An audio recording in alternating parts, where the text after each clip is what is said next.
You know, dream work can make you a better hypnotherapist. But what if you can't remember your dreams? What do you do then? Well, on this video, I want to share 4 really simple steps to help improve your dream recall.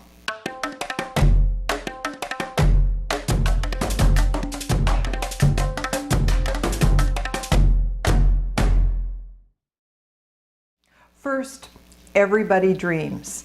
You know, whether you realize it or not, you're having 5 to 7 dreams each and every night. Everybody is. You know, people who don't dream, they go psychotic. So you're dreaming. It's just that a lot of people don't remember their dreams. You know, current research has shown that dreaming is every bit as important as sleep, but we're really only beginning to discover and really understand just how important dreams are to, you know, our health and our emotional well-being. So everybody dreams, but why we dream, well, that isn't yet fully understood. What we do know is that it's one of the ways that the mind sorts through all of the unprocessed psychological debris and undigested emotional stuff from the day. And really, dreams are the subconscious mind at work, trying to make sense of things, trying to come up with strategies, doing rehearsals, and learning and coming up with strategies that the conscious mind either didn't have time to deal with that stuff or it didn't want to deal with that stuff, and so the subconscious mind is working on it while we sleep. And it's also when learning and memory consolidation occurs. So that's something to keep in mind if you're working with study skills clients. Because dreaming about something that you've learned may be an indication that your memory is working overtime, you know, to retain that information. So dreaming may actually be a very valuable study skill, and you can use that with your study skills clients.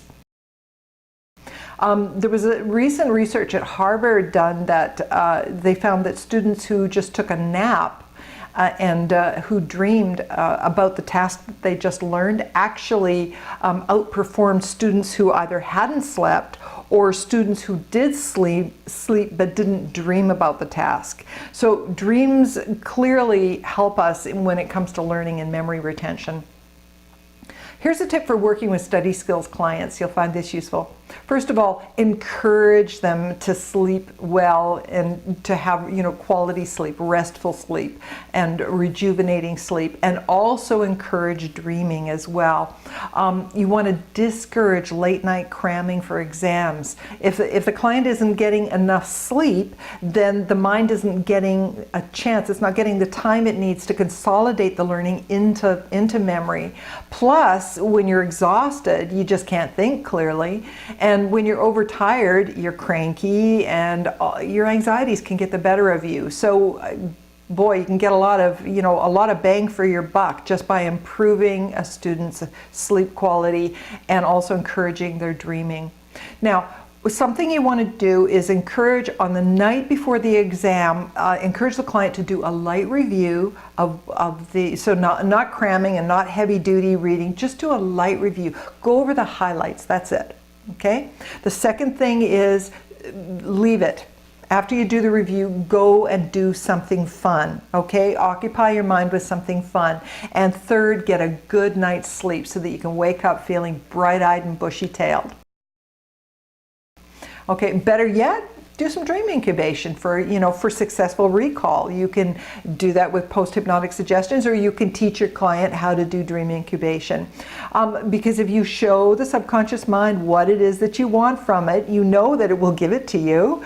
So focus on what you want before you go to sleep. Teach your client to do a little mental rehearsal of easily remembering everything they need to remember, having it flow onto the page effortlessly, having it just come to mind as they need it. You know, and the subconscious mind will work all night long while your client is sleeping. So what do you do if you don't remember your dreams? Well, the answer lies in why. Why don't you remember your dreams?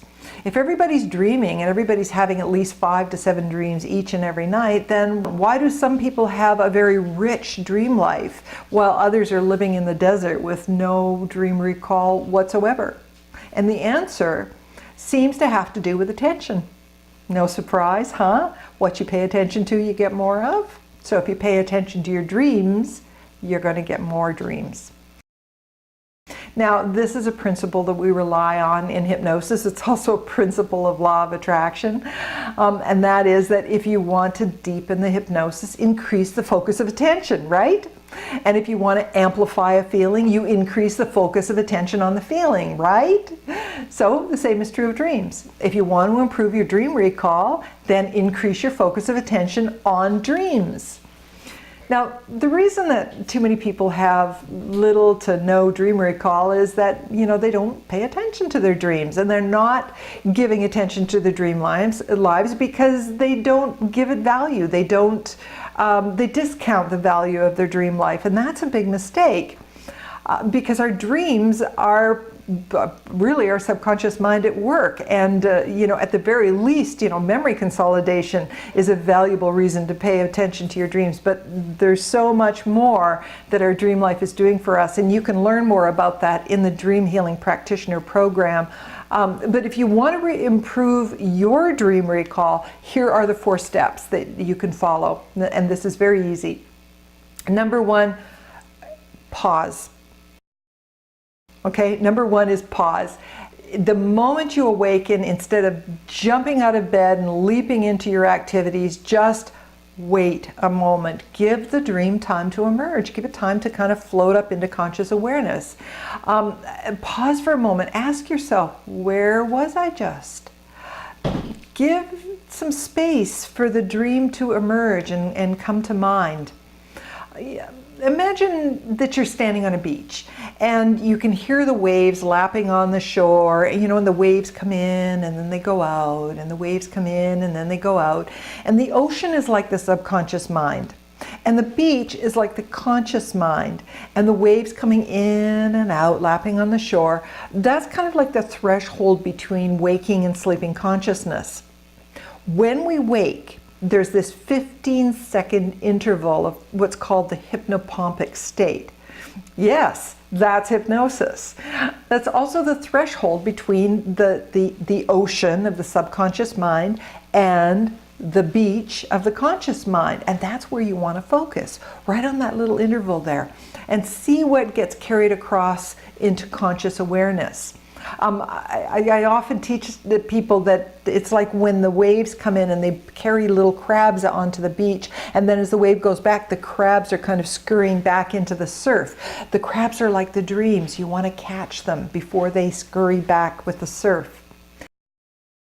All right, so the first is just pause. Give the dream your attention the moment you awake. And the second is first impressions, okay? What you pay attention to, you're going to get more of. So when you wake, just go with whatever your first impression is. It might just be a whisper. It might be just a little bit of a fragment of an image. It might be a song.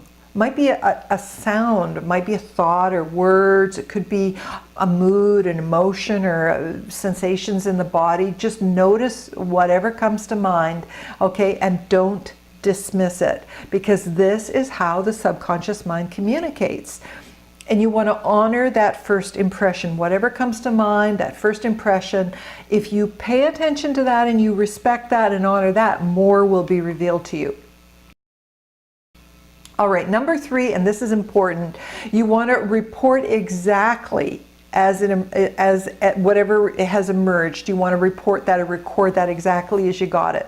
So the deal here is you don't want to judge, you don't want to analyze, you don't want to try and make sense of anything at all. Whatever's there is there. Most of the time it won't make sense. I mean, our dreams don't follow conscious logic. So whatever comes up, you don't have to try and analyze it or figure it out. Just write it down exactly as it comes to mind. The conscious mind likes to get in there and muck about. Don't let it do that. If it doesn't make sense, that's fine. It doesn't have to.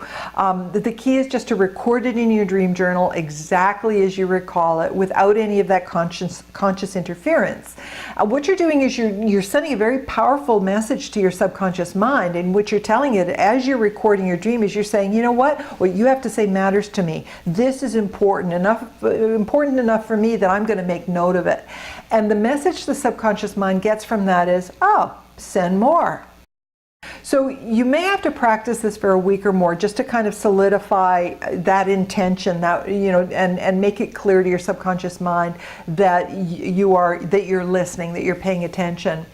But, you know, once that suggestion gets in, once the subconscious mind is convinced that, you know, you're serious, that you're really willing to pay attention to what it has to say. I mean, after all, you never did that before, right? So it may take a little while for it to trust you, to be consistent and pay attention.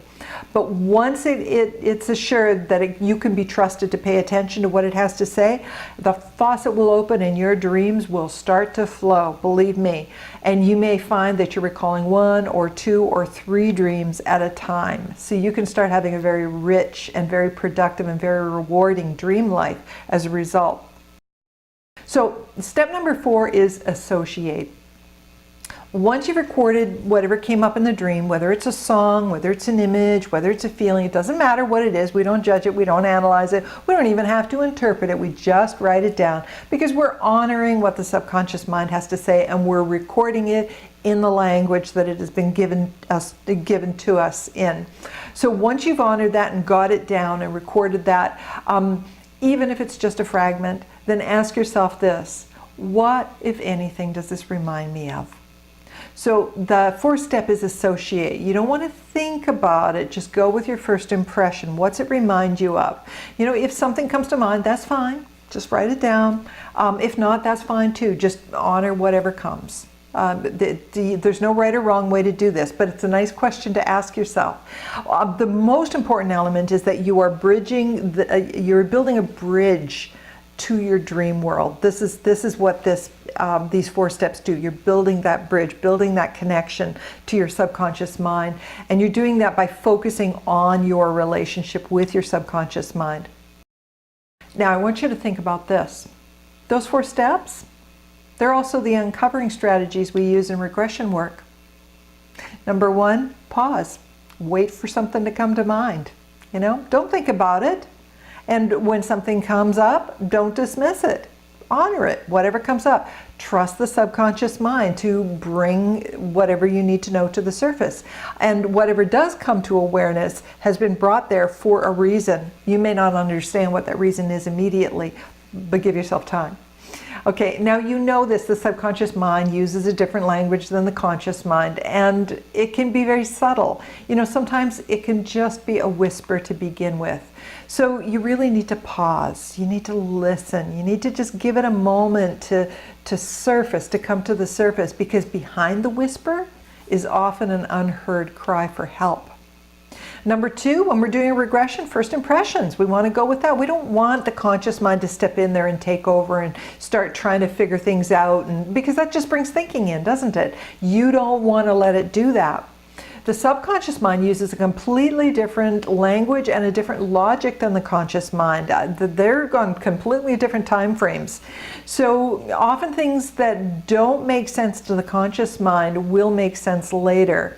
But you have to be patient about that. So don't try to make sense of it until you do the uncovering process. And you want to instruct your clients to do the same. Just give you their first sense, their first impression. Don't try to interpret it. Number 3 is report exactly as it comes to mind. So don't try to impose any conscious logic or analysis. You know, that just gets in the way. The subconscious mind isn't logical, it's not rational, it's not linear. It is the child mind, which is often very irrational. And so the trick is to keep the conscious mind off to the side, you know, just sort of observing and reporting what it's noticing, and have the client just report exactly whatever's coming to mind without any conscious interference or interpretation of anything. Number 4 is associate. So when we're working in a regression session, the subconscious mind will automatically respond to questions. It has to. And so that question, what, if anything, does this remind you of, is a very subtle regression technique that is used in EFT. What it does is it causes the subconscious mind to associate to earlier memories. So when we're doing a regression work, we're just using a much more direct approach. We use countbacks, and we use, you know, bridges and things like that. And we ask, does that feeling feel new or familiar? Well, the familiar feeling obviously has a past to it, and it can act as a bridge to earlier events. Okay, I hope that you found today's talk helpful for you and got a few more tips that you can use when you're working in sessions with clients. And also, I hope you have a deeper appreciation for how valuable your dreams are, because it's all about your relationship with your subconscious mind. So leave those comments, and I'll see you again real soon.